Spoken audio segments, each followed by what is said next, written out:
আরে বাবা, জীবনে তো দেখছি আব্বাজান পাশে ঘুমায়, আম্মাজান শুয়ে শুয়ে কান্না করে রাতের গভীর। আব্বা বলে, কাঁদো কেন হে বিবি? মনের দুঃখে কান্দি। কি তোমার দুঃখ? বলে, আজকে 1 সপ্তাহ হইছে সন্তান আমারে মা বলে ডাকে না। কেন তোমারে মা বলে ডাকে না?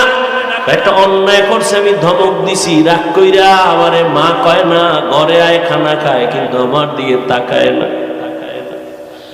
আব্বাজান কয়, বিবি তুমি আরামে ঘুমাও, সন্তান আজ না কাল ভুল বুঝা তোমার কাছে ফিরে আসবে, খানা খাও, ঘুমাও।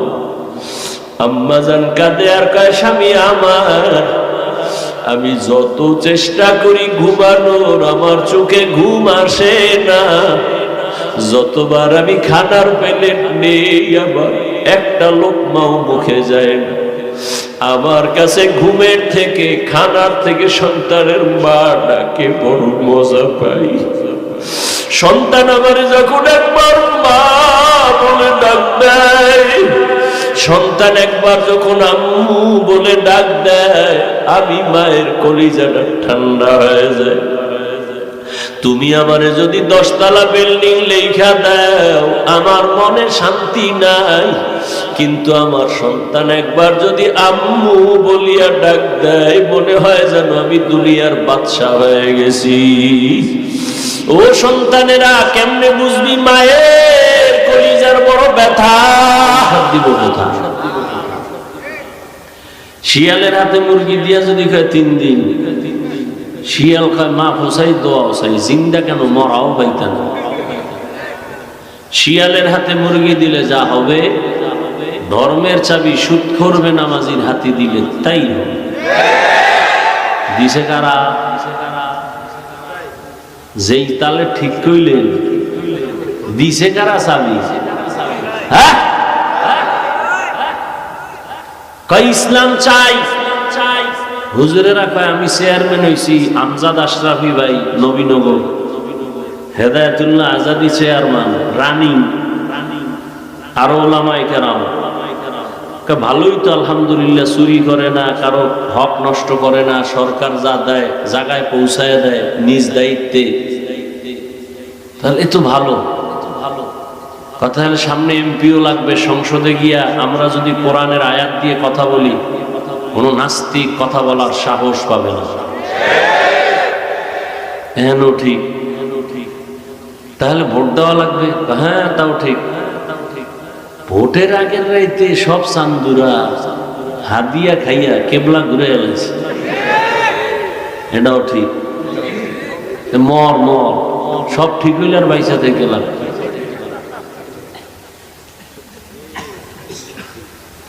আল্লাহ হেদায়েত দান করুন। ডিস্টার্ব, পোকা এক ডিস্টার্ব, আবার বেশি ঠান্ডা, উপর একটা তেরপাল যদি দিত অন্তত স্টেজে, এক ডিস্টার্ব। তারপর আপনারা বসলে আমি কিছু কথা শুনব ইনশাআল্লাহ। আপনাদের তো 1 রাত, আমার তো প্রতি রাত। এর মধ্যে কি কষ্ট! পৃথিবীতে এরকম কষ্টের কাজ আর নাই যে কথা বলা অনবরত, তাও যদি 10 মিনিট হয় তো টেনশন নেই। এর মধ্যে যদি আবার না ঘুমাইয়া সিগন্যাল লাগে, তো আনলিমিটেড। আবার 1 লাইনের মানুষ হইলে ঠিক ছিল, যে তাবলিগওয়ালা 1 লাইনে বইলা ফেলে, পিসাবের মুরিদ 1 লাইন, হরেক রকমের সব চান্দু এখানে। যারা আমারে কাফের কয়, হেরাও সিভাই বইয়া রয়েছে। যারা কওমি মাদ্রাসা পছন্দ করে না, এরাও বইয়া রয়েছে। কি এতগুলো মানুষের অন্তর ঠিক রেখা বয়ান করা, তাও আবার না দেখা মুখস্থ একটা কথা যদি উল্টা পাল্টা হয়, কয় দাওয়াত কা আলহামদুলিল্লাহ, কয় আমনের বাড়ি, কয় নাউজুবিল্লাহ। তাতে উপায় নাই। ওই গতকাল আমার ভাই বয়ান করছে, এদিকে কোথায় জানি, সেখানে আবার নাকি কি স্লিপ দিছে, রাজনীতির ওয়াজ করা যাবে না। ওলামায়ে কেরাম নিজের স্বার্থের জন্য না, দ্বীনের স্বার্থে, ইসলামের জন্য, কোরআনের জন্য, মানুষকে জাহান্নাম থেকে বাঁচানোর জন্যই তো বলেন। সেখানে যদি কেউ বাধা প্রদান করে তার ঈমান দুর্বল। আরে বাধা কেন? ওই যে একটু আগে বলছি শিয়ালের হাতে কি মুরগি। আরে ভাই এখানে কোরআনের ওয়াজ হবে, উলামায়ে কেরাম বয়ান করবে, কিন্তু উপরে বিশাল বড় নাম লেখা বড় সুদখোর সভাপতি। কেন? কোরআনের মাহফিলে কোরআন বুঝনেওয়ালার মতো এক ব্যক্তি থাকবে, আলেম সভাপতি। এমনি মেহমান আসুক, কোন নেতা আসবে, কোন চেয়ারম্যান আসবে, এমপি আসবে, প্রশাসনের কেউ আসবে, ওয়েলকাম। তাদের জন্য সুন্দর ব্যবস্থা থাকবে বসার, আপ্যায়নের। কিন্তু পোস্টারে উলামায়ে কেরামের উপরে নাম দেওয়া এটা উচিত না।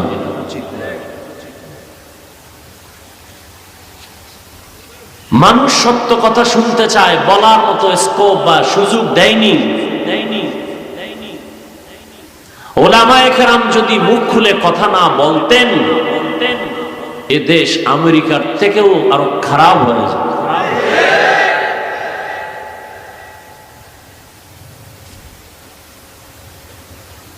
রাজনীতির ওয়াজ করবে না মানুষ? পৃথিবীতে রাজনীতির শ্রেষ্ঠ কিতাব কোরআন শরীফ। আমার কথাগুলো যুবকরা খেয়াল করো বাবা, পৃথিবীতে শ্রেষ্ঠ রাজনীতির কিতাবের নাম কোরআন শরীফ। আচ্ছা, যারা বলে রাজনীতি নাই, হ্যাঁ তোমার পচা ধান্দাবাজি নাই ইসলামে, কিন্তু ইসলামে পবিত্র রাজনীতি আছে না নেই?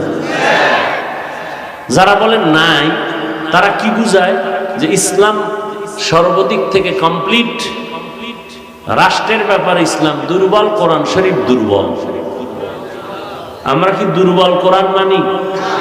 রাষ্ট্রের ব্যাপারে কোরআনে সমাধান নাই? সুলাইমান বিলকিসের ঘটনা নাই? ইউসুফ জুলাইখার ঘটনা নাই? সবগুলো রাজনীতি, রাষ্ট্রনীতি। পৃথিবীর শ্রেষ্ঠ রাজনীতির শিক্ষক আমার নবী। পৃথিবীর রাজনীতির শ্রেষ্ঠ পার্লামেন্ট মসজিদে নববী। কিন্তু মসজিদে রাজনীতি চলবে না। ইমাম সাহেব নিরপেক্ষ, স্লোগান দাও হে যুবক, বেয়াদবি নয়, আদবের সাথে। ইমামকে যদি নিরপেক্ষ থাকতে হয় তাহলে কমিটির প্রত্যেকটা মানুষকে নিরপেক্ষ থাকতে হবে। আর কমিটির কেউ যদি পচা ধান্দাবাজি রাজনীতির লোক হয়, ইমাম সাহেব মাইক লাগায়া ইসলামের রাজনীতি করবে। তুমি নাকে তেল লাগায়া ঘুমাও, বাঞ্ছারামপুরের মুসলমান, দেশ স্বাধীন। আর এত কিছুর মধ্যে নাস্তিক মাথা ছাড়া দিয়ে উঠতেছে। মা বোনেরা ঢাকার শহরে সাংবাদিক সম্মেলন করে আর বলে আমাদের দেহ ব্যবসার অধিকার আবার ফেরত চাই। আর তুমি নাকে তেল লাগায় ঘুমাও, দেশ স্বাধীন। আমি ঢাকায় বলেছি মুসলমানের সন্তান সেদিন নাকে তেল লাগায় ঘুমাবে যেদিন এদেশের পরতে, ময়দানে, গ্রামে গঞ্জে কোরআনের বয়ান চলবে, কোন বেনামাজি সুদখোরের অনুমতি নিতে হবে না। মুসলমান নাকে তেল লাগায় ঘুমাবে সেদিন এদেশের প্রত্যেকটা মসজিদ আর মাদ্রাসার কমিটিতে সুদখোর বেনামাজি থাকবে না। যেদিন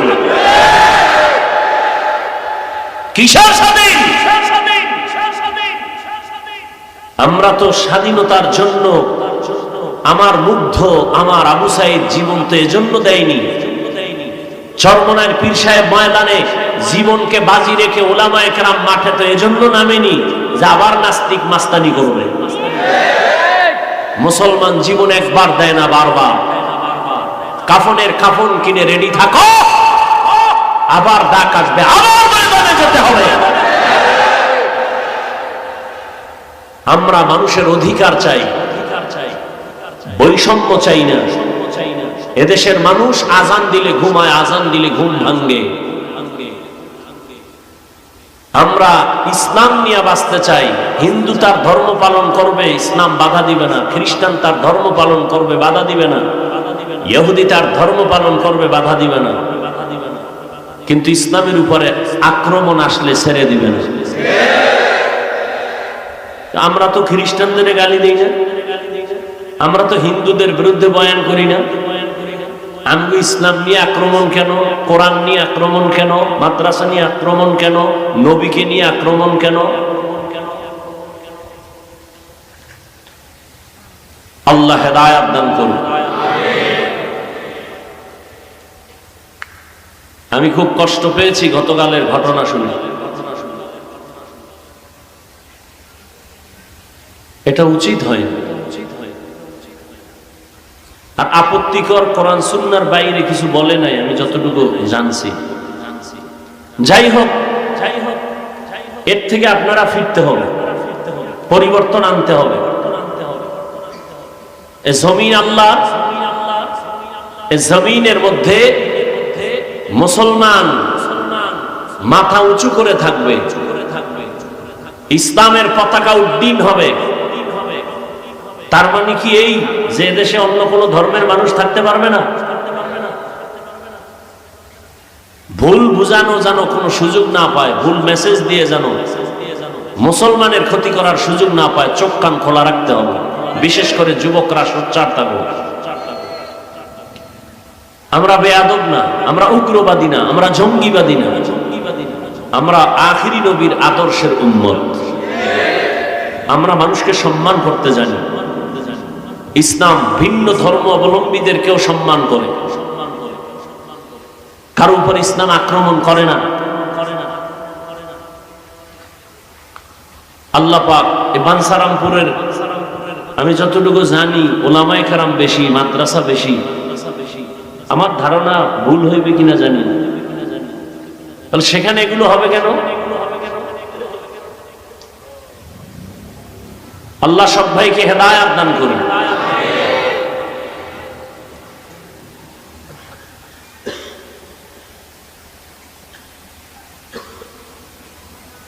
জনগণ যদি বলে আমরা সুদখোরকে মুরব্বী বানাবো ভোট দিয়া, না আলেম কি ফিডাফিডি করবেন? ওলামায়ে কেরাম কোনোদিন ফিডাফিডি করে না, মানুষকে বুঝায় ভাই এইটা ভালো এটা খারাপ, কি এই তো আমগো কাম। আমরা তো একবারও বলি না আওয়ামী লীগ নামাও বিএনপি উঠাও, বিএনপি নামা আওয়ামী লীগ উঠাও। এই কাম মুমিনের না, ইমানের দাবি এটা না। ইমানের দাবি মুসলমানের শত্রু, ইসলামের শত্রু, কোরআনের শত্রু, এদের সাথে কোনো আপোষ করা যাবে না।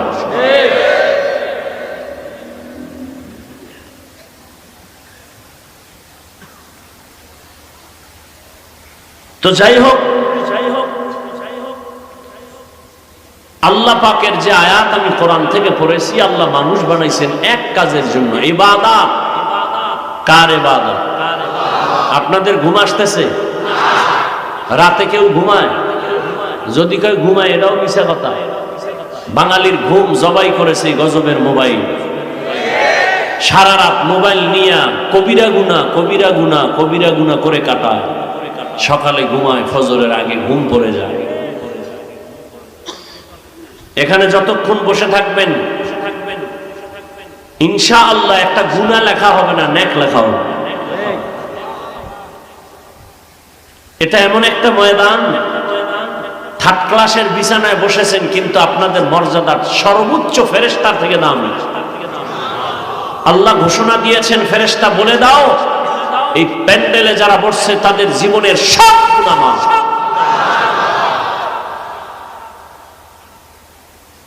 এখানে আসতে কপাল লাগে, যে কেউ চাইলে বসতে পারে না। যদিও বিছানা কোয়ালিটি সম্পূর্ণ না, কিন্তু এই বিছানায় যারা বসছে কোনো কষ্ট নাই। এখানে বসতে কপাল লাগে, দোয়া কইরা কান্নাকাটি করে মা বাবার জন্য দোয়া করে যেতেও কপাল লাগে।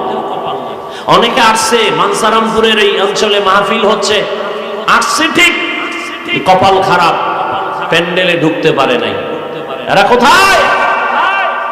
দোকানপাটে গল্প গুজবে বসে বসে তাজা তাজা কবিরা গুনাহ করতেছে। মিথ্যা বলছি? কেউ আবার মহিলা প্যান্ডেল তাওয়াফ করতেছে। বছরের একটা দিন তারিখ দেওয়া ছিল, আজকে সাক্ষাৎ হবে, মোলাকাত হবে। এতদিন শুধু মিস কল ছিল, এখন রিসিভ হচ্ছে। দোকানে পাটে। আরে এখানে জান্নাতের বাগান, সওয়াবের বয়ান চলতেছে, পাশে মার্কেট জাহান্নামের বাগান। ওয়াজের উপলক্ষে মার্কেট কেন? হ্যাঁ, দূরের থেকে আসছেন, একটু চা বিস্কিটের প্রয়োজন হতে পারে, সেজন্য দোকান থাকবে। কিন্তু এমন দোকান বসবে কেন যেখানে মহিলা মেয়েরা আসবে? খেলনার দোকান কেন? বেলুনের দোকান কেন? ঘুরে টুরে একটা প্লাস্টিকের মাছ কিনছে আর একটা বেলুন। ম্যাডাম কয় অজেরতে কি নিয়ে এসে? বলে আলহামদুলিল্লাহ, মোনাজাতে বেলুন কবুল করে নিয়ে এসে।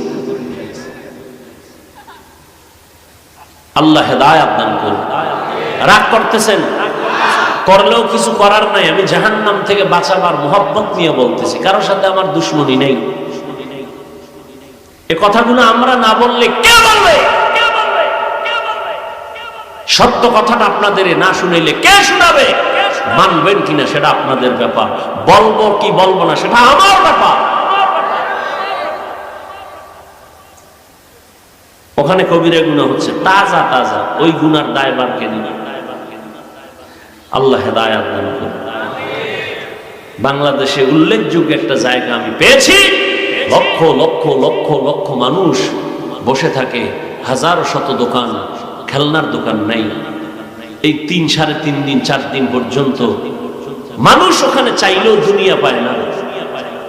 একটা মহিলা নয়, একটা যুবতী না, একটা বাচ্চা মেয়েকেও লক্ষ লক্ষ মানুষের ওই প্যান্ডেলে পাওয়া যায় না। কোথায় যাই খুঁজে দেখাইও। ঘুরতে তো কত জায়গায় গেলা, একবার যাইও। আল্লাহ সবাইকে হেদায়েতের দৌলত দান করেন। তো ইবাদত করব কার? আল্লাহ। কেন? আল্লাহর মোহাব্বত পাওয়ার জন্য। আল্লাহর মোহাব্বত নিয়ে মরতে পারলে আল্লাহর সাথে মোলাকাত হবে। সে ইবাদতটা কেমনে করব? আমরা মনে করি ইবাদত তাসবিহ টানো যায়, নামাজে বসে সারা রাত দিনের বেলা রোজা রাখো। না, ইবাদত একটা চাদরের নাম। পুরা জিন্দেগি ইবাদতের চাদরে আবৃত। এক কথায় মানুষ দুনিয়াতে আসার থেকে মৃত্যু পর্যন্ত যা করবে সব ইবাদত। ব্যবসা করবেন ইবাদত, চাকরি করেন ইবাদত। ইসলাম পালন করে জান্নাতে যাওয়ার পথ বড় সহজ। অনেকে মনে মনে ভাবে হুজুর না হইলে বুঝি জান্নাতের পথ খোলা নাই, আলেম না হইলে বুঝি জান্নাতের পথ খোলা নাই। না, আমি এখানে আলেম হইয়া বয়ান করে যে পুরস্কার আল্লাহর থেকে পাবো, আপনারা আলেম হন নাই, আপনারা সহযোগিতা করেছেন, টাকা পয়সা দান করেছেন, আল্লাহ আপনাদেরও সেই পুরস্কার দান করবেন। আপনি ব্যবসা করবেন ইবাদত, চাকরি করবেন ইবাদত, তবে মন গড়া না। 2টা শর্তের বিনিময়ে জীবনে যা করবেন সব ইবাদত। আল্লাহ এই কথা বলে নাই দুনিয়াদারি বাদ দিয়া শুধু জিকির করো, তেলাওয়াত করো, নামাজ পড়ো। না, তুমি ব্যবসা করো, চাকরি করো, লেখাপড়া করো, এর মধ্য দিয়া আল্লাহকে ডাকো। এই হলো তোমার জীবনের বড় ইবাদত, বড় পাওয়া। ব্যবসা যদি আল্লাহর নাম ঠিক রেখে ব্যবসা করো, তাহলে তোমার ওই ব্যবসাটাও জান্নাতে যাওয়ার পথেও হয়ে যাবে। আপনি চাকরি করেন, আল্লাহর হুকুম ঠিক মতো মেনে, নবীর আদর্শ মেনে যদি চাকরি করেন, আপনার চাকরিটাও নামাজ পড়েন, জিকির করেন, আল্লাহর মোহাব্বত নিয়ে চলেন, চাকরির মাধ্যমে জান্নাতের দরজা খুলে যাবে। জীবনে যা করবেন সব ইবাদত, তবে আল্লাহর সন্তুষ্টির জন্য হতে হবে, রাসূলের আদর্শ অনুযায়ী। আর আমার নবীর আদর্শ কত সুন্দর! আঙ্গুলের নখগুলো কেমনে কাটবা যুবক বাবা, সেখানেও নবীর আদর্শ আছে। জুতা দুইটা পায়ে কেমনে পরবা সেখানেও নবীর আদর্শ। ও এলাকার মুসলমান যুবক,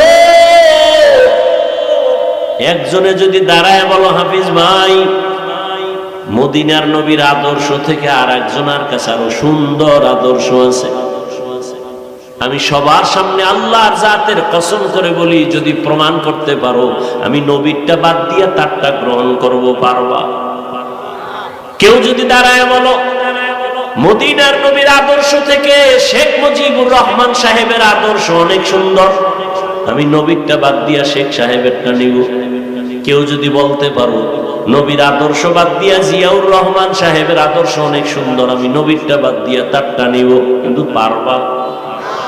শুধু কি তাই, জমিনের মধ্যে গণতন্ত্রের বাজারজাত করেছে আব্রাহাম লিঙ্কন, আরো কত কত আদর্শ, মাও সেতুনের আদর্শ, লেনিনের আদর্শ, কার্ল মার্ক্সের আদর্শ। এক কথায় জবাব, দুনিয়ার সবার আদর্শগুলো না পাক, একমাত্র মদিনাওয়ালা নবীর আদর্শই হলো পাক। ইমামুল আউয়ালিনাল আখিরিন বহরে সাদকা রাহমাতাল লিল আলামিন সাইয়্যিদুল কাউনাইন খাতুমুল মুরসালিন আখির আমদ বুদ ফখরুল আউয়ালিন। মন গড়া ইবাদত কার আদর্শে? দেখছেন, এই মাত্র বললাম। এই জন্য আমি সব জায়গায় বলি বয়ান বক্তার ইলমের হেডমে হয় না, বয়ান বক্তার আমলের বাহাদুরিতে হয় না, বয়ান সম্পূর্ণটাই ভালো হওয়া নির্ভর করে শ্রোতাদের আকর্ষণ আর অন্তরের মহব্বতের উপর। জানি না আপনাদের অন্তরের কি অবস্থা, এখানে কি বয়ান হবে, কয়টা কথা হবে, সব বাজেট আসমান থেকে করা আছে। বাকি আপনাদের অন্তরের মহব্বত আর আকর্ষণ কি আল্লাহু আ'লাম। কার আদর্শে ইবাদত হবে? রহমতের নবীর আদর্শ আল্লাহর সন্তুষ্টির জন্য। এমন একজন নবী আমার যার আদর্শ নাই বলতে কোনো কাজ নাই। বান্দা তুমি একটু পানি পান করবা পিপাসা নিবারণের জন্য, সেখানেও নবীর আদর্শ। নবীর আদর্শ মেনে পানি পান করো, ইবাদত। নবীর আদর্শ মতো জুতা পরবা, ইবাদত। দুনিয়াতে এমন কোন ব্যক্তির আদর্শ খুঁজে পাবা না যেখানে পানি পান করার নিয়ম আছে। আছে? গণতন্ত্রের মধ্যে পানি পান করার নিয়ম আছে? রাজতন্ত্রের মধ্যে, প্রজাতন্ত্রের ভেতরে নাই। রহমতের নবী সব ধরে ধরে শিখাইছেন। আমি পানি পান করি, তুমিও পান করো আমার পিপাসা নিবারণের জন্য, তুমি তোমার পিপাসা নিবারণের জন্য। হে যুবক, তুমি পানির একটা বোতল যখন পেয়েছো, সেকেন্ডের আগে তোমার বাম হাত দৌড় দিছে, আর আমি বান্দাও পানি পান করার জন্য বোতল সামনে, আমার ডান হাত দৌড় দিছে। তুমি বাম হাতে বোতল দইরা এরপরে বাম হাতে পানি টান মারলা, আধা লিটার নাই, এক টানে শেষ। আমিও পানি আধা লিটার নিলাম, তবে আমি এক টানে পান করি নাই, আমি 3টা ধাপ দিয়া পান করলাম 3 শ্বাসে। আমারটা ইবাদত, তোমারটা ইবাদত হয় না কেন? নবীর আদর্শ নাই। জুতা তুমিও পরো, আমিও পরি, আমরা জুতা ছাড়া, কিন্তু তোমার তো চিন্তা নাই। আমি তো জুতা পরার সময় ইবাদত হিসাবে পড়ি। কেমনে? কয় ডান জুতার মধ্যে ডান পাও আগে ঢুকাইবা সুন্নত, এরপরে বাম জুতায় বাম পা ঢুকাইবা সুন্নত। কোন পা আগে ঢুকলো? এবার দোনো পাও যখন ঢুকছে দাঁড়াও, এবার প্রথম কদম দিবা ডান পা দিয়া, সুন্নত। তুমিও জুতা পইরা চলো, আমিও চলি, কিন্তু তোমার ইবাদতের চিন্তা নাই, আমি ইবাদত হিসাবে চলি। এরে আল্লাহর গোলাম, বাথরুমে যদি যাও নবীর তরিকা মানিয়া, ওখানের সময়টাও আল্লাহ পাক নেক দ্বারা পরিবর্তন করবেন। যদি ইবাদত হয় নবীর তরিকায় যাও, বাথরুমে তুমিও যাও আমিও যাই, নাকি আমগো হুজুরগো বাথরুম নাই? তুমিও বাথরুমে যাও আমিও যাই, কেমনে ব্যবধান?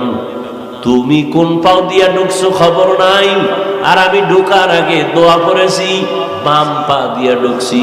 ভুলে যদি ডান পাও দৌড় দিয়া গেছে, আবার ব্যাক করছি, আবার নতুন করে বাম পা দিয়া ঢুকছি। নবী বলছে খালি মাথায় খালি পায়ে ঢুকবি না বাথরুমে। আর বাথরুমে যাইয়া কেমনে বসবি নবী শিখাইছেন, বাথরুমে যখন বসবা হাঁটুর উপরে যেন কাপড় উঠে না যায়, আর বাম পায়ের উপরে ভর করে বসবা, দোয়া পইরা ঢুকবা, কারণ বাথরুম হলো শয়তানের আড্ডাখানা। টুপি ছাড়া ঢুকবা না, মাথা খালি রাখবা না, হয়তো একটা কাপড় দাও গামছা দিয়ে ঢুকো, খালি মাথায় ঢুকবা না, খালি পায়ে ঢুকবা না, দোয়া পইরা ঢুকবি, বাথরুমে কোনো দুর্ঘটনা হবে না। অনেকে বাথরুমে দুর্ঘটনা হয় না, আর জুতা পরার টাইম আছে না, নিম্নচাপ শুরু হয়ে গেছে, দরজা খুলে রাখা গেই, যেই তেলে খাইছে গরুর মতো হাঁটে আর চাটে। আল্লাহ হেদায়াত দান করেন। রহমতের নবীর আদর্শ মতে বাথরুমে যাও ইবাদত, ব্যবসা করবা ইবাদত। নবীর আদর্শে কেমনে ব্যবসা করব? দোকানে বড় করে লেখো বিক্রি করা মাল অবশ্যই ফেরত নেওয়া হয়। যদি লেখো ফেরত নেওয়া হয় না, বুঝা গেল তুমি ধোঁকাবাজ।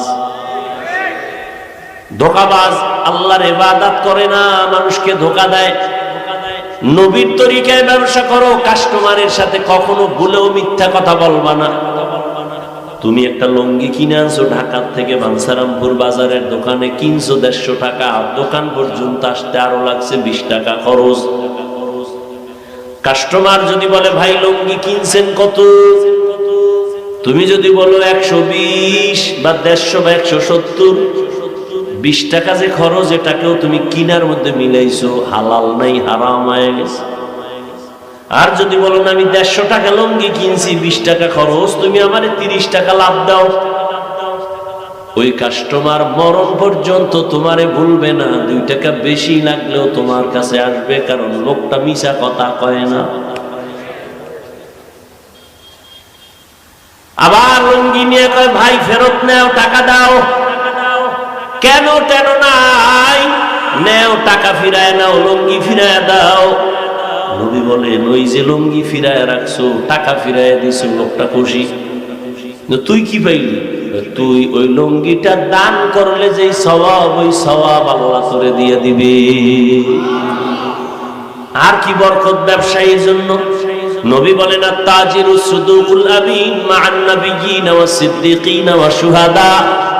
কিয়ামতের দিন আমি নবীর সাথে তুমি জান্নাতে থাকবা। দেখছেন নি ভাই, ব্যবসা করে কি জান্নাতে যাওয়া যাবে না? রাস্তা নাই, তুমি করো আকাম, তো কেমনে জান্নাতে যাবে? 1 নাম্বার 2 নাম্বার সব উল্টা পাল্টা করে ফেলো। মানুষের সাথে মিথ্যা তো কয়, আবার কসমও খায় মিথ্যার উপর। আল্লাহ হিসাব মিলায় দেখে একটা কাপড়ের মাঝখানে ছেঁড়া, কাপড়টা আলাদা রাখছে চিহ্ন দিয়া। কর্মচারীরে কইছে এই কাপড়টা যদি কেউ নিতে চায় বইলা দিস, একটু ছিদ্র আছে, টাকা কিছু কমায় নাও। লোকে কাপড় নিয়ে গেছে, ওই ত্রুটি যে ছিল এটা বলতে মনে নাই। ইমাম আবু হানিফা এসে কয় কাপড়টা কই? কয় বিক্রি হয়ে গেছে। বলছিলানি কাপড়ে ঝামেলা আছে? কয় মনে নাই। এবার টাকা দিয়া লোক নামায় দিছে বাজারে, এলান করো আবু হানিফার দোকান থেকে কে একটা লুঙ্গি নিছো অমুক দিন, তাড়াতাড়ি কাপড় ফেরত দাও, তোমার কাপড়ের মধ্যে সমস্যা আছে, টাকা কিছু ফেরত পাইবা। এইটা বইলা বইলা বাড়ায়। এর নাম হলো আল্লাহর ভয়, তাকওয়া, এর নাম ইবাদত। এজন্যই তো আবু হানিফার নাম সারা দুনিয়া জুড়ে স্মরণ হয়। লাকাদ জানাল বিলাদা ওয়া মান আলাইহা ইমামুল মুসলিমিনা আবু হানিফা। আবু হানিফা বুদ ইমামে বাসফা, से राजे उम्मतने मुस्तफा। इबादत কার জন্য? জোরে বলো। কার আদর্শে? মদিনাওয়ালা নবীর আদর্শে। কিন্তু মা বাবার বরদোয়া নিয়া না, মা বাবা বরদোয়া নিয়া না, সাবধান। নফল নামাজে দাঁড়াইছো, আম্মাজান যদি ডাক দেয়, কঠিন ভাবে যদি ডাক দেয়, নামাজ বাদ দিয়া মায়ের ডাকে সাড়া দিতে হবে, এটাও ইবাদত। মা বাবার খেদমত করো, ইবাদত। কি কেমন মা বাবার খেদমত? আল্লাহ কয় আমার পরে মা বাবার ইবাদত। মা তোমাকে এখন ডাক দিছে, তুমি নফল নামাজে দাঁড়ানো, নামাজ ছেড়ে দাও, মায়ের ডাকে সাড়া দাও। কারণ মা যদি বেজার হইয়া যায়, মক্কায় হজ কইরাও তোর কপালে আগুন। আল্লাহর এক বান্দা আবেদ যুবক এমন ইবাদতে মজা পাইছে, এখন এলাকায় মজা বাদ দিয়া কয় না, মসজিদে ঢুকি কলিজা ঠান্ডা, বের হইলে বেপরদা বেপরদা বেপরদা, কি করি কোথায় যাই। আল্লাহরে এমনি নিরেট ভাবে, নির্জনে নিরিবিলি ভাবে আল্লাহর ইবাদত কেমনে করি, কি করি, মাথা ঘুরায় ঘুরায় সিদ্ধান্ত নিল বাড়ির পাশে পাহাড় আছে, ওই পাহাড়ের মধ্যে যাইয়া আমি পাহাড়ের উপরে একা একা ইবাদত করব। ঘরের মধ্যে শুধু মা, বৃদ্ধা মা, আর কেউ নাই। সন্তান পাহাড়, ওই পাহাড়ের চূড়ায় গিয়া একটা ছোট্ট ভাঙা ঝুপড়ি উঠাইয়া ওখানে নিরিবিলি ইবাদত করে, গাছের পাতা চাবায় খায়, পেটের ক্ষুধা। যারা ঠিক মতো আল্লাহর ইবাদত করে এখন ক্ষুধা কম, ক্ষুধা থাকে না বেশি। এদিকে বৃদ্ধা মা বাসায় একা, কেউ নাই। যুবক নিরিবিলি আমার একনিষ্ঠতার সাথে আল্লাহর ইবাদত করার জন্য পাহাড়ে চলে গেল। একদিন, দুদিন, 3 দিন পর আম্মা জানের মনের ভেতর একটু ঢেউ শুরু হয়ে গেছে, আমার বাবার চেহারাটা দেখি না বহুদিন। মনে মনে চিন্তা করে, সন্তান আমার আল্লাহর ইবাদতে এমন মজা পেয়েছে, ওই পাহাড় থেকে আর ঘরে আসবে না। মায়ের মনে মানায় না। আম্মা জান চিন্তা করে, কি করি, বাবার চেহারাটা না দেখলে কলিজা ঠান্ডা হয় না। সন্তান বড় পীর, কিন্তু মায়ের কাছে হাফিজুর রহমান। কি সন্তান বড় এমপি সাহেব, মায়ের কাছে না। তুমি কিসের এমপি? তুমি তো আমার ওই সন্তান। মায়ের কাছে পীর নাই, এমপি নাই, কোনো মর্যাদা নেই, ঠিক নি? আর মা নাম দইরা ডাকে, আপনার আমারে নাম দইরা ডাকলে আমি বলার আগে সবাই বলবে তুই বেয়াদব। কিন্তু আম্মা জান যখন নাম দইরা না ডাকবে তখন বড় কষ্ট লাগে। আর আম্মা জান যখন নাম দইরা ডাক দেয়, কলিজা ঠান্ডা হয়ে যায়, বড় মায়ায় ভরে যায়। যত বড় হই না কেন, আমি তো মায়ের কাছে একটা সন্তান। আম্মা জানের কাছে কোনো কোয়ালিটি নাই, সব কে পা ভাঙ্গা, কে খারাপ। আম্মা জানের কাছে বরং খারাপ সন্তানটাই বড় আদরের। যেই সন্তান হাঁটতে পারে না, ওই সন্তানের প্রতি মা দুর্বল। যেই সন্তান অসুস্থ, ওই সন্তানের প্রতি মা বেশি দুর্বল। মায়ের অন্তর এটা বুঝানো যাবে না। একটা সন্তানের প্রতি মায়ের কি মায়া, মা যে সন্তানের জন্য কেমন আসে। সন্তান যদি এই পরিমাণ মায়ের জন্য পাগল হইতো, জীবনে সংসার করতে পারত না। ওই আল্লাহর বান্দা চলে গেল পাহাড়ের চূড়ায়, কিন্তু মায়ের মনে মানে না। কই আমার কলিজার টুকরা, বাবার চেহারাটা দেখবো, না হয় কলিজা ঠান্ডা হবে না।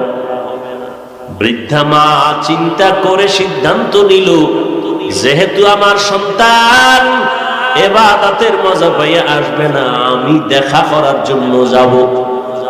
এবার সকাল 10টা, সূর্য উপরে উঠছে, তাপ আসতেছে। মা বৃদ্ধা মানুষ হেঁটে হেঁটে হেঁটে হেঁটে পাহাড়ের কিনারায় গিয়া হাজির।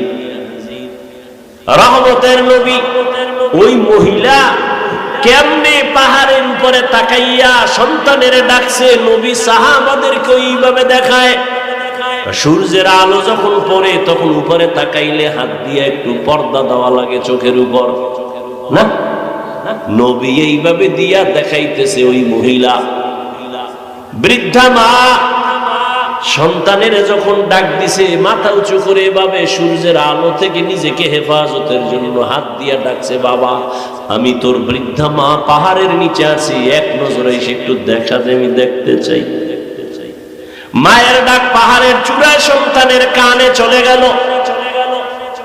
কিন্তু এমন সময় মা ডাক দিছে যেই সময় সন্তান নামাজের মধ্যে দাঁড়ানো। সন্তান চিন্তায় পড়ে গেল, আমি কি আল্লাহর ইবাদতের মধ্যে মগ্ন থাকবো নাকি মায়ের ডাকে আমি ইবাদত নামাজ সাইরা সারা দিব? সন্তান কতক্ষণ ভেবে চিন্তা করলো, না আমি মায়ের ডাকে সারা দিব না, আমি আল্লাহর মুহাব্বতের নামাজেই দাঁড়ায় থাকবো। বৃদ্ধা আম্মা জান কিছুক্ষণ কষ্ট পাইয়া এরপরে বাড়ি চলে গেলেন। বাড়ি গেছে, মনে একটু কষ্ট, না রাখবো না।